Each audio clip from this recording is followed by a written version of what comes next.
기초 세우기 성령님인데 지난 시간에 이어서 두 번째 시간을 갖겠습니다.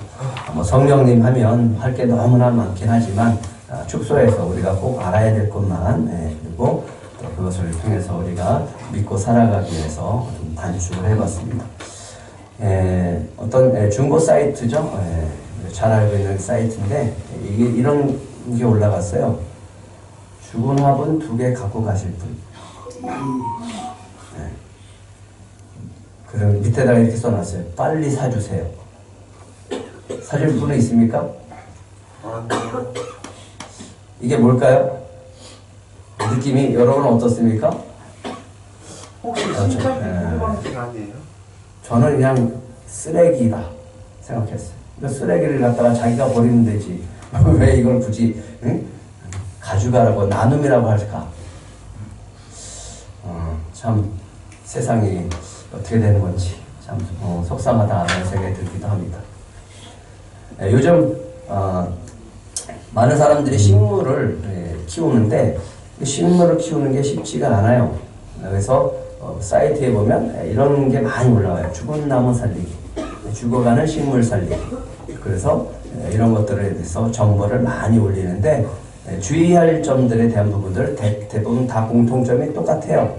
그 식물에 맞는 흙, 그다음에 햇빛, 수분, 온도, 또 화분 크기도 또 중요한 것 같아요. 그래서 화분 크기를 맞춰줘야 된다라고 하는 거죠. 그래서 그 식물에 맞는, 그 식물의 특성을 잘 파악을 한 다음에 그것을 키워야지 살릴 수 있다라고 얘기를 합니다.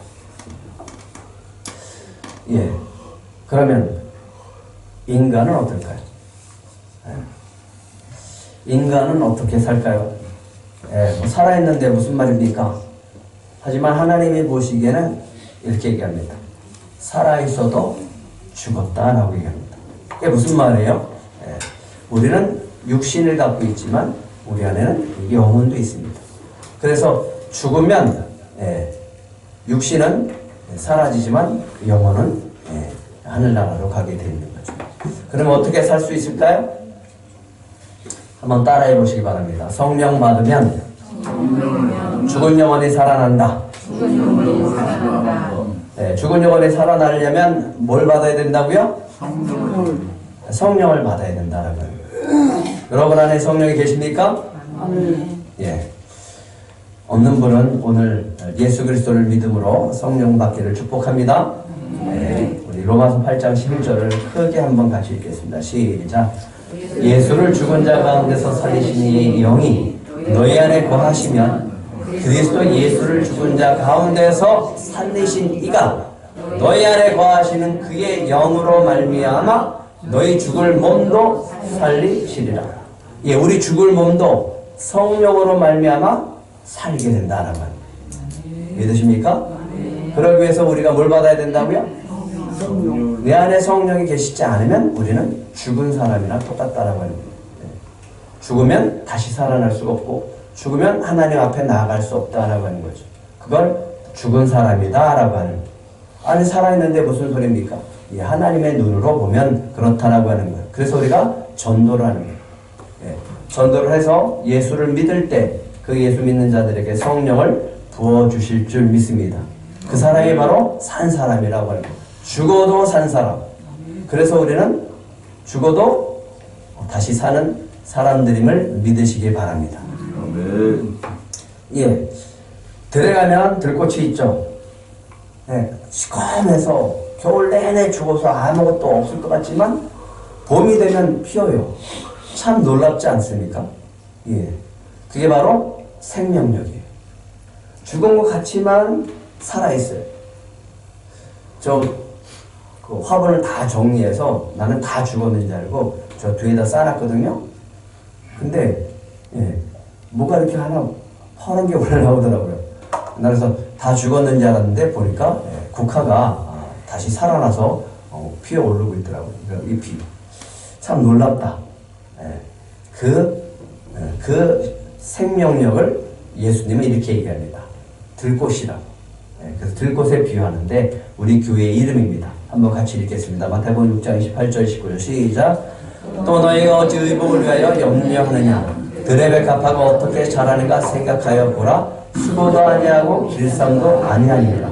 그러나 내가 너에게 말하노니 솔로몬의 모든 영광으로도 입은 것이 이 꽃 하나만 같이 못하였느니라. 예, 하나님 보시기에 그렇다라고 하는 거예요. 우리 인간이 보기에는 금으로 가득 찬 그 솔로몬의 영광이 참 위대하다고 생각하지만 하나님은 얘기합니다. 이 꽃 하나만도 못했다. 왜? 예, 이 꽃은 하나님이 돌보시고 이 꽃 안에는 하나님의 생명이 있기 때문에 그렇다라고 하는 거예요. 여러분 안에 성령이 계십니까? 그러면 여러분은 산 사람인 줄 믿으시기 바랍니다. 죽은 것 같지만 사람들이 보기에는 너가 네 인생은 왜 이러냐 라고 할 수 있겠지만 내 안에 성령이 있으면 그 사람은 산 사람이고 하나님의 은혜 가운데 놀랍게 회복되는 역사가 있을 줄 믿습니다. 여러분은 들꽃처럼 그렇게 피어날 줄 믿습니다. 예. 그러나 예수를 믿어도 예수를 믿는 사람답지 못하게 살면 버려진다라고 얘기합니다. 너희는 세상의 소금이니 소금이 만일 그 맛을 잃으면 무엇으로 짜게 하리요? 후에는 아무 쓸데없이 다만 밖에 버려져 사람에게 어떻게 돼요? 밟힐 뿐이다. 그러니까 예수를 믿고 예수님을 믿는 사람답게 하나님의 자녀답게 살아가야 되는데 그렇게 살지 못하면 그 사람은 믿는 사람도 아니고 하나님의 자녀도 아니고 소금의 정체성을 잃어버린 사람이기 때문에 그냥 밟힐 뿐이다. 버려질 뿐이다 라고 하는 거예요. 그럼 어떻게 살아야 되는가? 예, 성령을 따라 사시길 간절히 바랍니다. 그 사람은 반드시 소금의 맛을 통해서 세상의 맛을 내는 그리스도인들이 될 줄 믿습니다. 그럼 왜 성령을 구해야 될까요, 우리가? 네? 성령을 왜 구해야 될까? 성령은 지난 시간에 얘기했죠? 누구의 영이라고요? 하나님의 영. 성령은 그리스도의 영이라고 했어요. 그러면 성령은 곧 이렇게 얘기합니다. 성령 하나님. 삼위일체 가운데 성령 하나님. 그러니까 그 하나님이 우리 안에 계시다라고 하는 거예요.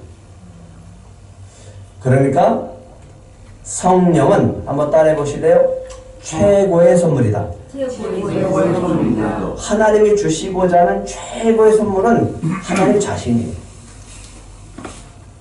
네? 우리 유명한 대사 있잖아요. 네? 옛날에 유행했던 여사. 네 안에 누구 있다? 네 있다. 나 있다 그러잖아요. 네? 하나님의 선물은 가장 큰 선물은 하나님 자신이에요. 그래서 구하고 찾고 두드려라 라고 하시는 말씀 가운데 간절히 찾으면 내가 너에게 줄 것이다 라고 했는데 우리는 줄 것이다 라고 기대하는 게 돈인데 하나님은 가장 귀한 선물로 이렇게 얘기합니다. 13절 이렇게 얘기합니다. 누가복음 11장 13절에 너희가 악할지라도 좋은 것을 자식에게 줄 줄 알거든 하물며 너희 하늘 아버지께서 구하는 자에게 뭘 주신다고요? 성령을 주시지 않겠느냐. 성령을 받으시길 축복합니다. 가장 큰 선물, 가장 위대한 선물. 아니 그 바깥에 무슨 선물이 필요하겠어요? 그분만 계시면 되죠. 하나님이시면 우리는 모든 것을 다 가진 건데 하나님을 소유하신 분임을 믿으시기 바랍니다. 네? 여러분 안에 성령이 계십니까? 네. 그럼 여러분은 가장 위대하고 가장 최고의 선물을 받으신 줄 믿으시기 바랍니다. 아니 목사님 그래도 돈이에요 그러지 말고. 네? 그러면 하나님이 가장 받기를 원하는 최고의 선물은 뭘까요? 순종하는 거. 아니 좀 이 정도 했으면 좀 눈치를 채야 되는데. 네? 하나님의 최고의 선물은 하나님 자신이에요. 그러면 하나님이 받고자 하는 최고의 선물은? 그렇죠. 여러분이죠. 여러분. 그래서 고린도전서 지난 시간 했지만 다시 한번 고린도전서 6장 19절 20절 시작. 너희 몸은 너희가 하나님께로부터 받은 바 너희 가운데 계신 성령의 전인 줄을 알지 못하느냐? 너희는 너희 자신의 것이 아니라 값으로 산 것이 되었으니 그런즉 너희 몸으로 하나님께 영광을 돌리라. 하나님이 여러분을 사셨어요. 여러분은 하나님이 여러분을 사신 존재라고요. 얼마짜리를 사셨어요? 예수님짜리를 사셨어요. 누굴 죽여서? 예수님을 죽여서 예수님의 우리의 생명의 값으로 우리를 사신 거예요. 예수님의 십자가의 은혜로 우리를 사신 줄 믿으시기 바랍니다. 아멘. 그게 값으로 산 것이에요. 얼마나 소중하면 얼마나 귀하면 예수님을 죽여서 우리를 사냐고요. 그러니까 하나님은 하나님의 최고의 선물은 누구라고요? 나. 여러분 자신이다. 믿으십니까? 네. 그래서 따라해 보시기 바랍니다. 나는 크게 나는 하나님의 최고의 선물입니다. 최고의 선물입니다. 하나님의 우리 자신을 너무너무 기뻐해요. 오늘 우리 새로 오신 최인학 성도님 하나님이 가장 기뻐할 줄 믿습니다. 네. 한번 따라해 보시기 바랍니다. 내 인생의 최고의 복은 예수 믿는 것이다. 예수를 믿으십니까? 그러면 여러분은 무슨 복을 받았어요? 최고의 선물. 최고의 복을 받으신 거예요. 믿으십니까? 그래도 내 마음속에 어딘가는 아니에요 목사님 그래도 돈이 이러지 말고 에? 나는 예수님의 피값으로 산 존재예요. 그래서 나라고 하는 존재는 하나님의 소망이에요. 그리고 나는 하나님의 보물이에요. 보물이 얼마나 귀한지 모든 것을 다 팔아서라도 사고 싶은 존재가 바로 우리라고요. 그 보물이 우리라고요. 믿으십니까? 아멘. 그래서 예수님을 죽이신 거예요. 그런데 본인이 자기 자신이 누구인지 모르고 자기 자신을 망가뜨리면 그것은 참 어리석은 사람이고 하나님의 것을 우리가 망가뜨리는 것밖에는 안 되는 거예요. 그래서 여러분의 몸은 여러분의 것이 아니니까 소중하게 여기셔야 됩니다. 그래서 내 안에 자꾸만 내 몸도 내가 건강을 유지할 수 있어야 됩니다. 그래서 내 몸을 함부로 하는 게 아니라 나는 하나님의 소망이고 하나님의 보물이니까 하나님의 것이니까 여러분도 여러분의 몸과 여러분의 영혼을 소중하게 여기시기 바랍니다. 하나님은 창세 전에 우리를 구원할 계획을 다 준비하셨어요. 계획하셨고 예수님이 이 땅에 오셔서 2000년 전에 십자가에서 그것을 다 이루셨고 그리고 그 이루신 역사 속에서 지금 우리와 함께 그 일을 감당하시는 분은 누구라고요? 성령님이다. 지금 여러분 안에 누가 계시다고요? 성령님이 계시다. 이 모든 것을 이루시는 분임을 믿으시기 바랍니다. 그러면 예수님이 보내주신 성령님은 내 안에 계셔서 무엇을 하기를 원하실까? 하나님이 주시는 목적이 뭔가? 그거는 예수님 닮아가는 거예요. 누구 닮아가는 거라고요? 예수님 닮아가기. 하나님의 자녀니까 하나님의 자녀다운 모습으로 살아가기 위해서 다듬어 가시는 거예요. 그게 우리의 모습이라고 하는 거예요. 그래서 우리는 죽을 때까지 현재 진행형 주님의 사람으로 만들어가는 과정 속에 있는 거예요. 그 과정 속에 가장 많이 부닥치는 거 사람을 통해서 만들어줘요. 내가 싫어하는 사람, 내가 반갑지 않게 하는 사람 부딪히면서 만들어져가요. 또 경제적인 어려움 속에서 만들어져가요. 또 내 몸의 아픔을 통해서도 또 여러 가지 고난과 어려움 속에서 이렇게 만들어가는 과정이 있습니다. 그러면 성령이 내 안에 계시면 어떤 것을 의미하는가? 성령이 내 안에 계시다라고 하는 것은 다시 아까 얘기했듯이 내가 살아있다는 증거입니다. 그냥 육신에 우리가 심장이 뛰고 우리가 숨을 쉰다라고 해서 그 살아있다라고 하는 것이 아니라 영혼이 살아있다라고 하는 증거예요. 그래서 우리 육신이 우리가 하고 싶은 대로 막 하고 있는 것이 진짜 내가 아니라 내 안에 영, 성령이 거하시는 것이 진짜 나임을 믿으시기 바랍니다. 로마서 8장 9절 이렇게 합니다. 만일 너희 속에 하나님의 영이 거하시면 너희가 육신에 있지 아니하고 영에 있나니 누구든지 그리스도의 영이 없으면 그리스도의 사람이 아니니라. 그러니까 예수를 믿는다라고 하면서 성령이 없다라고 하면 그 사람은 예수 믿는다라고 할 수 없다라고 하는 거예요. 구원받았다라고 할 수도 없고 그 사람에게는 하나님의 나라도 또 영원한 천국도 없다라고 하는 거예요.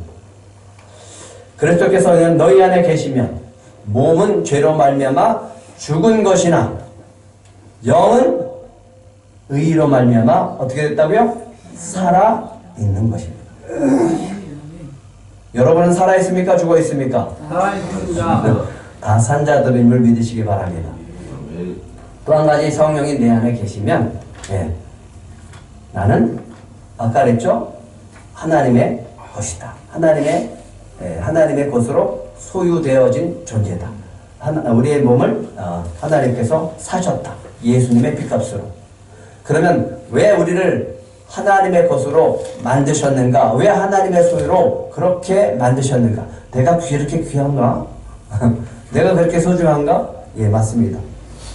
그러면 하나님이 그렇게 하신 이유는 하나님이 성령을 통해서 우리가 꽝 도장 찍어서 넌 내 거다 라고 하는 이유는 딱 한 가지. 예. 뭐냐면 하나님의 영광을 위해서입니다. 예. 하나님의 영광. 이렇게 생각하시면 돼요. 여러분들의 자녀가 세상 속에서 정말 훌륭한 자녀로 성장하기를 원하십니까? 그게 자녀가 잘 되고 자녀가 세상 속에서 그 이름을 높이면 누가 영광받는 거예요? 부모가 영광받는 거죠. 똑같아요. 하나님의 자녀가 우리가 하나님을 높이고 하나님의 마음 안에서 그리스도의 마음을 가지고 하나님의 뜻대로 살아가는 그 모습, 주님 닮은 모습으로 살아가면 누가 영광받는다고요? 하나님의 영광을 받는 거예요. 그러나 예수 믿는다고 해서 세상에 나아가서 자기 마음대로 하고 또 사람들에게 욕을 먹이고 피해를 준다라고 하면 누가 욕을 먹어요? 예수님이요. 네, 하나님의 욕을 먹는 거죠. 예수님을 욕이 먹는 거죠. 그래서 이제 그 일을 감당하기 위해서 예수님이 이제 승천하시면서 보내주시기로 했었던 그 성령님은 다른 성령님이 아니라 보혜사라고 하는 성령님입니다. 그 이름이 뭐라고요? 보혜사. 돕는다는 뜻이에요. 도와준다. 항상 우리 안에서 우리를 도와준다.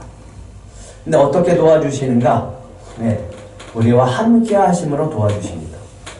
예수님이 올라가셔서 내가 하나님께 내가 구할 텐데 그 성령님은 내 이름을 보내주는 성령이다. 그 성령님은 보혜사인데 영원토록 너희와 함께 있을 분이다. 우리와 영원토록 함께 있을 분, 그 성령님의 이름이 뭐라고요? 보혜사. 요한복음 14장 26절 한번 같이 읽어볼까요? 시작. 보혜사 곧 아버지께서 내 이름으로 보내실 성령 그가 너에게 모든 것을 가르치고 내가 너에게 말한 모든 것을 생각나게 하리라. 예. 그래서 여러분이 신앙생활 하는데 잘 몰라요. 성경을 봐도 잘 몰라. 이게 도대체 무슨 말이야? 너무 어려워요. 그럴 때 누구한테 기도하냐면 누구의 도움을 구하냐면 성령님의 도움을 구합니다. 그러면 성령께서 읽다가 보면 나에게 깨우쳐 줄 것을 깨우쳐 주시고 가르쳐 주실 것을 가르쳐 주십니다. 그분이 누구라고요? 성령님이에요. 그래서 그분에게 도움을 구할 수가 있는 겁니다. 도움을 구하면 가르쳐 주시고 생각나게 하시고 또 여러 가지 어려운 가운데 우리를 구원해 내실 줄 믿습니다. 또 그분이 뭐 하시는 게 있는데 뭐냐면 요한복음 15장 26절에 이렇게 합니다. 내가 아버지께로부터 너에게 보낼 보혜사 곧 아버지께로부터 나오시는 진리의 성령이 오실 때는 그가 나를 증언할 것이요. 그러면 예수님을 증언하시는 분은 누구예요? 성령님이라고. 그러니까 우리가 나가서 예수를 전하고 복음을 전하고 전도를 할 때 누구를 의지할 수밖에 없는 거예요? 성령님을 의지할 수밖에 없는 거예요. 왜? 그분이 예수님이시고 그분이 예수의 영이고 그분이 예수님을 증언하기 때문에. 그래서 성령을 의지하다 보면 내가 말도 잘 안 되는데 설득도 안 되는데 성령을 통해서 그분의 설득되어서 예수를 믿는 경우가 있어요. 그런 경험을 하시기를 축복합니다. 정말 예수를 믿으라고 그렇게 얘기를 해도 도무지 안 믿어. 네. 제 경험이에요. 네. 경험이에요. 근데 저한테 좀 복음을 전해달라고 어떤 분이 그랬어요. 근데 그분은 아주 오랫동안 기도를 했을 때 형부래요, 형부. 형부인데 아들이 또 전도사님이야. 근데도 안 믿어. 근데 그 자리에서 세 사람이 돌아가면서 복음을 전했는데 안 믿는 거예요. 근데 성령께서 지혜를 주시는 거예요. 저희 아버님의 얘기를 하려는 거예요. 그러니까 저희 아버님이 저를 봤을 때 그 마음을 생각하라는 거예요. 사업을 하다가 실패했고 세상 속에서 정말 여러 가지 고통 속에 있다가 하나님의 부르심을 받고 이제 교회를 개척해서 교회를 해나가는 이 박종훈 목사라고 하는 사람을 우리 아버님은 어떤 눈으로 바라볼까? 저희 어머니는 그랬어요. 한참 아프셔도 안 나오실 때는 이렇게 얘기하더라고요. 요즘 교회 손님 좀 있냐? 성도들이 뭐라고 그래요? 손님이라고 그래요. 왜? 잘 모르시니까. 예. 그런데 저희 아버님은 많이 힘들고 어려운데도 불구하고 아들이 목회자이고 아들이 교회를 하니까 또 손자를 통해서 받아들이고 나니까 교회를 나오시기 시작하는 거예요. 저 밑에 성전에 있을 때. 예. 그 마음을 생각하게 하는 거예요. 그래서 그분한테 이야기를 했어요. 저희 아버님이 저희를 바라볼 때 참 부족하지만 그래서 저를 사랑하는 마음 때문에 또 우리 손자를 생각해서 복음을 받아들이고 우리 교회를 나오고 있습니다. 아드님이 교회를 다니시고 아드님이 전도사님이라며요. 그러니까 그분에게는 꼭 필요한 게 아버님의 기도입니다. 그렇게 얘기를 하고 복음을 전할 때 예수님을 구주로 영접하겠습니까? 그랬더니 이분은 그렇게 하겠다. 누가 하시는 거예요? 성령이 하시는 거예요. 아무리 수십 년 그렇게 복음을 전하고 수십 년 그렇게 교회를 나오라고 그렇게 하고 기도했어도 안 됐던 분이 그 순간에 마음이 열려지고 예수님을 영접하는 거예요.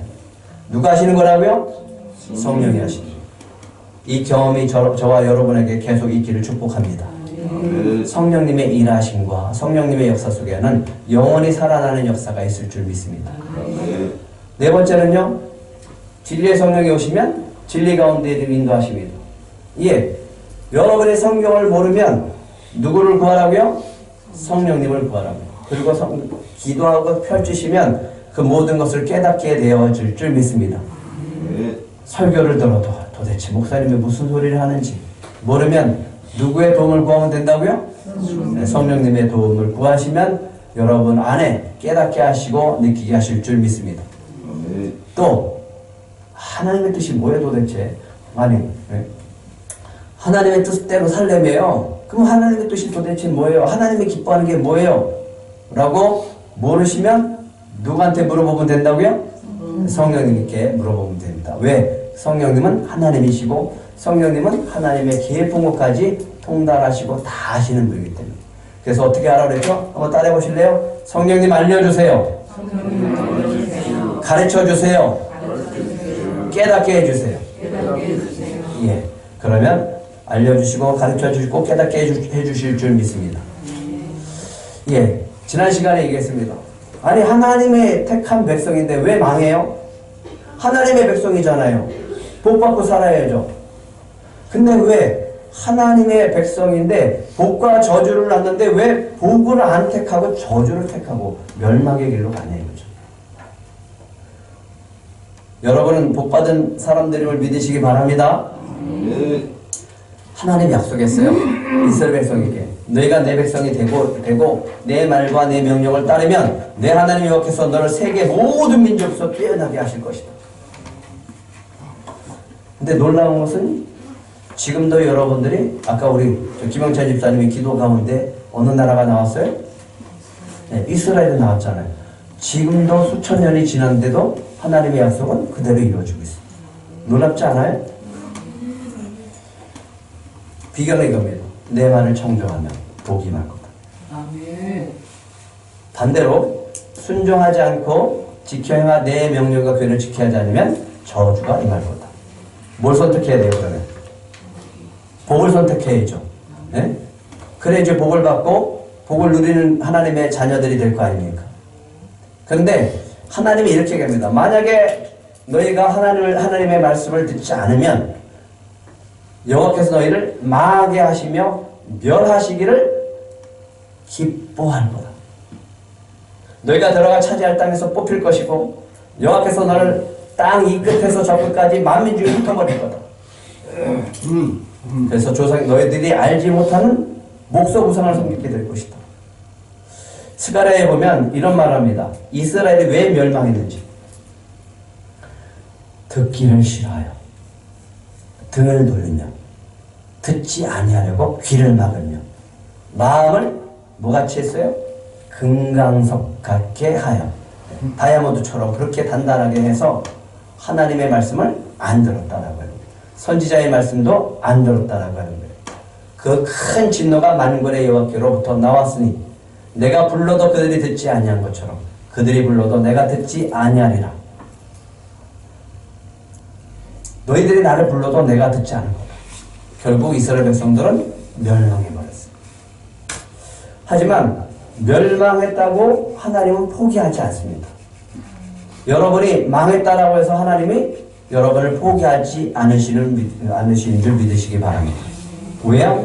네, 여러분을 택하셨고 여러분을 부르셨기 때문에. 그렇다면 그 모든 것을 회복하기 위해서 두 가지를 주셨어요. 뭐냐면 모든 것이 마음의 문제, 사람의 마음의 문제. 그 마음에 우리가 그렇게 얘기를 하죠. 나도 내 마음대로 살 수가 없어. 나도 내 생각대로 할 수가 없어.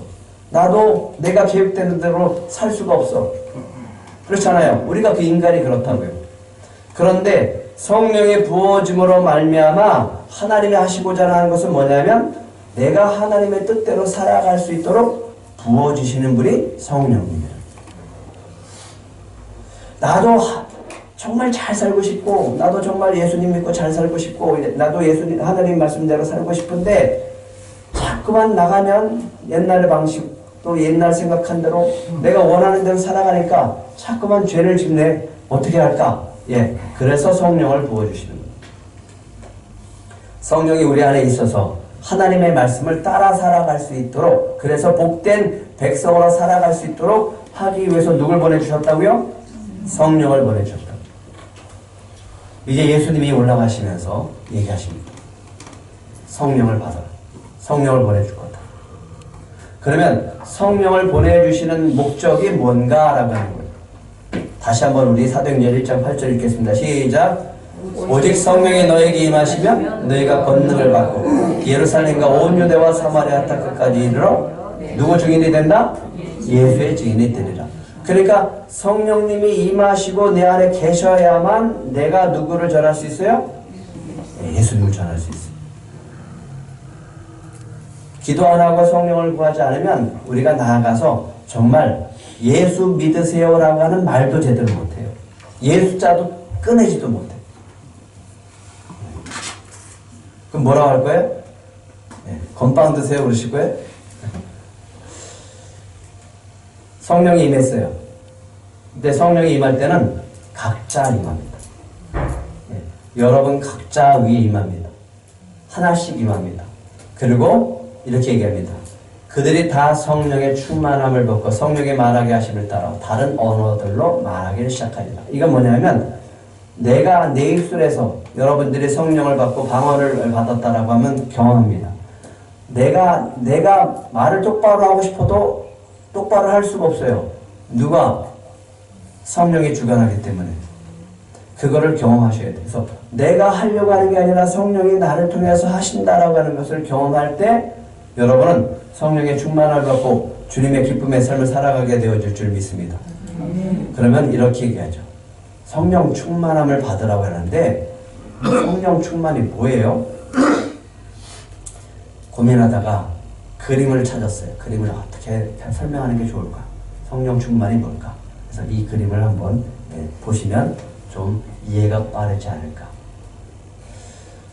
나라고 하는 공간에 내 영이라고 하는 공간에 성령으로 채우는 거예요.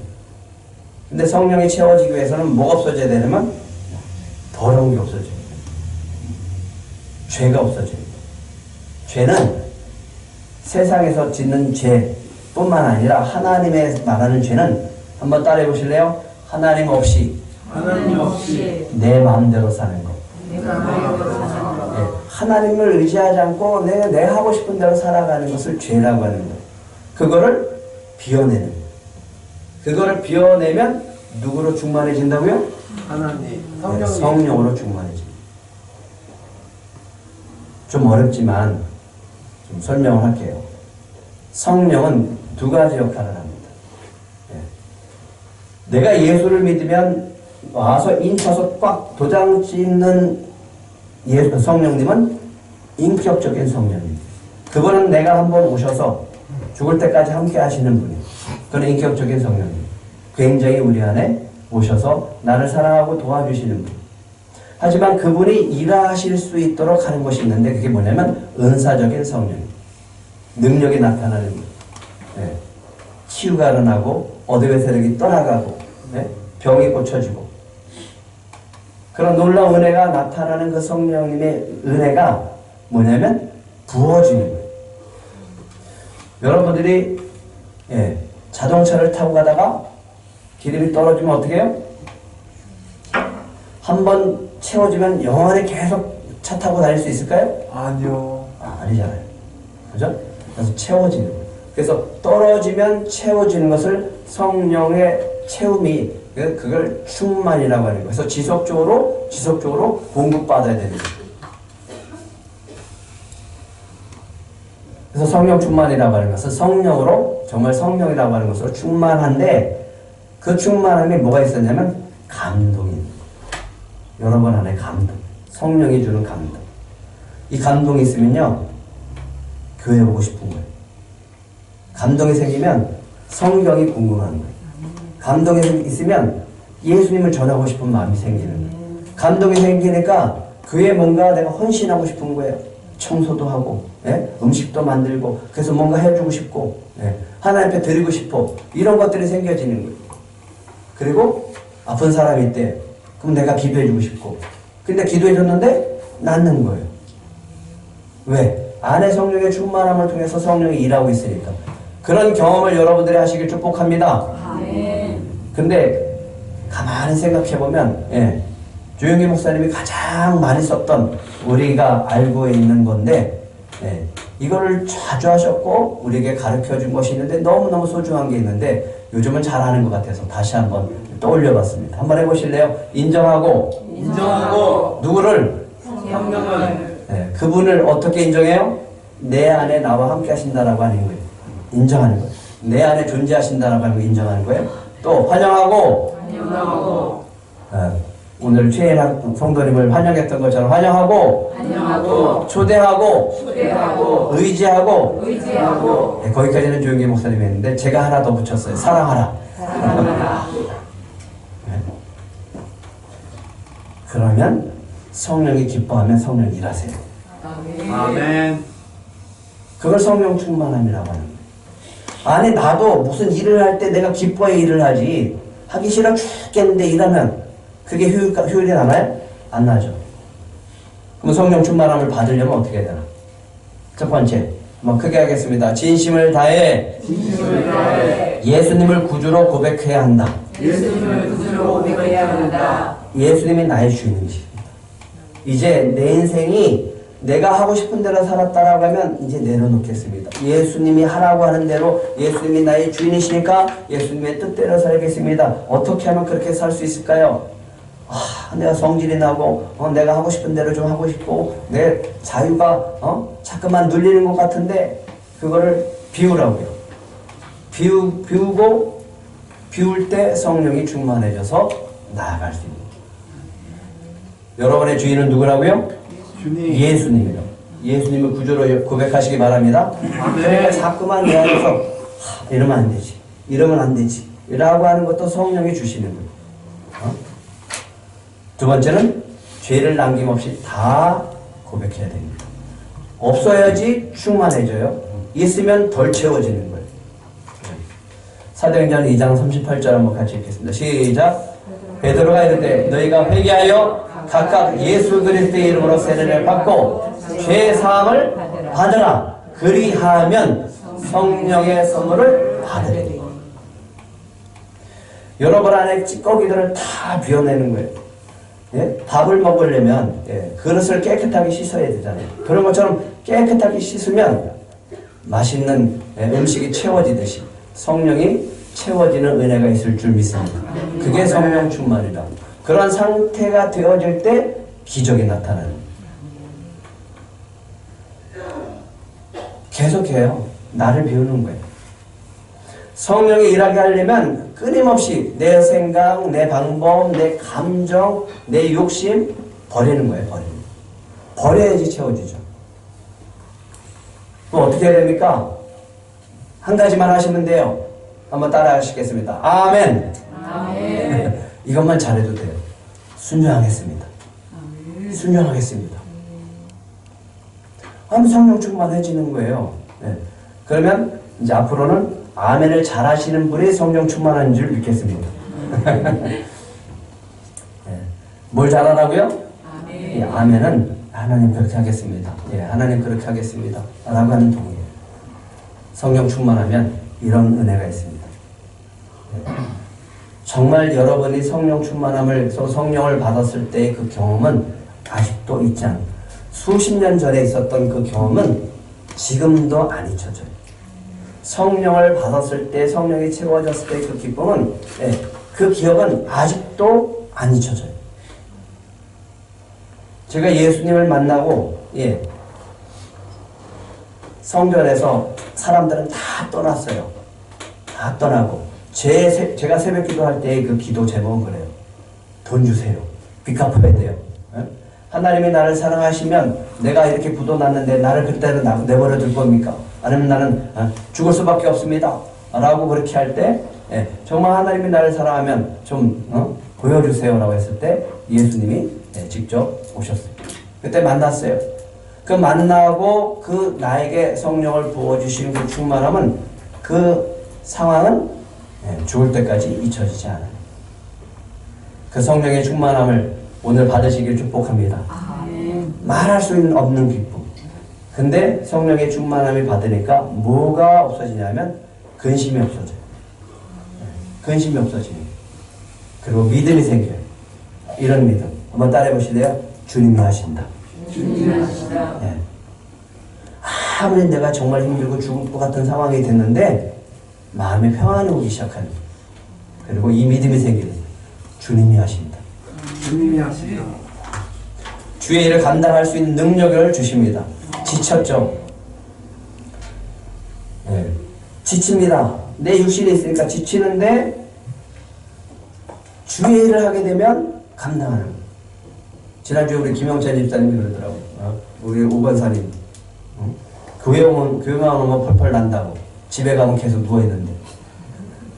무슨 일일까요, 그게? 네. 주의 일을 능력 있게 감당할 수 있도록 누가 힘을 주는 거예요? 성령이 주시는 줄 믿습니다. 아멘. 또 듣는 귀가 열려요. 네, 듣는 귀가 열려요. 누가 어떤 귀가 열려지냐면 하나님이 하시는 말씀이 들려지기 시작해요. 아, 하나님이 이렇게 하라고 하는 거구나. 이렇게 하면 이렇게 되겠구나. 이런 이치들이 깨달아지기 시작합니다. 네.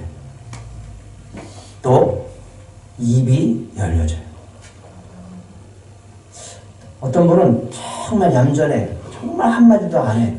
근데 그 입술 속에서 얘기하는 걸 보면 깜짝깜짝 놀라요. 믿음의 언어를 하는 거예요.